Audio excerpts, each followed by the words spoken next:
Hindi dictation start. सभापति महोदय, मुझे बड़े दुख के साथ कहना पड़ रहा है कि आज सदन में जो कुछ भी हुआ वह सदन की गरिमा के खिलाफ है। यह बात केवल आज की ही नहीं, इससे पहले भी कई बार ऐसा हो चुका है।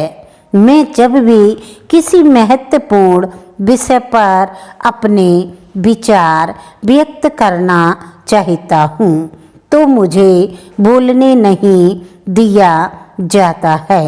मैं पिछले कई वर्षों से इस सदन में चुनकर आता रहा हूँ और कई माननीय सदस्यों को मालूम है कि मैंने सदन में कभी भी ऐसी बात नहीं की जिससे सदन के कार्य में किसी प्रकार का व्यवधान हुआ हो। इसके बावजूद मुझे बोलने का अवसर नहीं दिया जाता है। इस बात का मुझे बहुत दुख होता है। मैं मंत्री महोदय से निवेदन करना चाहता हूँ कि उन्हें इन सब बातों पर गंभीरता से विचार करना चाहिए। यदि मंत्री महोदय को इस घटना के बारे में जानकारी दी जाती तो मैं समझता हूँ कि इस प्रकार की बातें सदन में ना होती।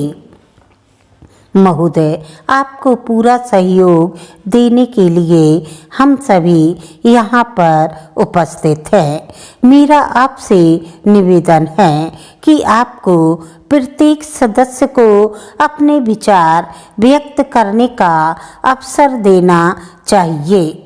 जैसा कि अभी हरिजन भाइयों पर हो रहे अत्याचारों के बारे में चर्चा चल रही थी तो मेरे पास कुछ ऐसे तथ्य थे जिन्हें मैं इस सदन के माननीय सदस्यों के समक्ष प्रस्तुत करना चाहता था, लेकिन मेरे हिस्से इतना कम समय आया है कि मैं इतने कम समय में कुछ कहने में असमर्थ हूँ।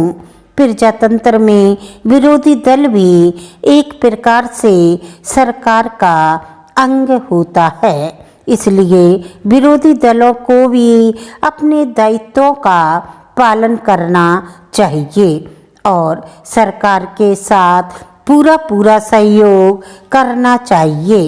आज जिनके हाथ में सत्ता है, यदि वे ही विरोधी दल के सदस्यों को बोलने का मौका नहीं देंगे तो विरोधी दल के सदस्य किस प्रकार सरकार के साथ सहयोग करेंगे।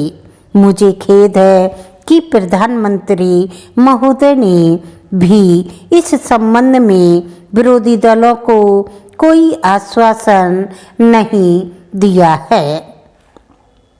भविष्य में इस प्रकार की घटना नहीं होनी चाहिए।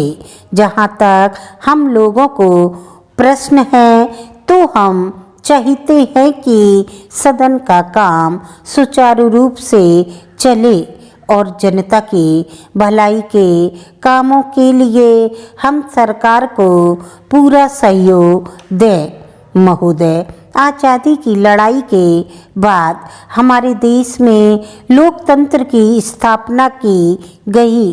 आज़ादी की लड़ाई लड़ते समय हमारे देश के नेताओं ने यह सोचा था कि देश में समाजवाद की स्थापना की जाएगी तथा जनता की भलाई के कार्यों को प्राथमिकता दी जाएगी, लेकिन हम देख रहे हैं कि हम उस दिशा की ओर नहीं जा रहे हैं। हमारा सपना था कि देश में किसानों और श्रमिकों का राज होगा तथा इसी सपने के साथ इस देश में लोकतंत्र की स्थापना की गई।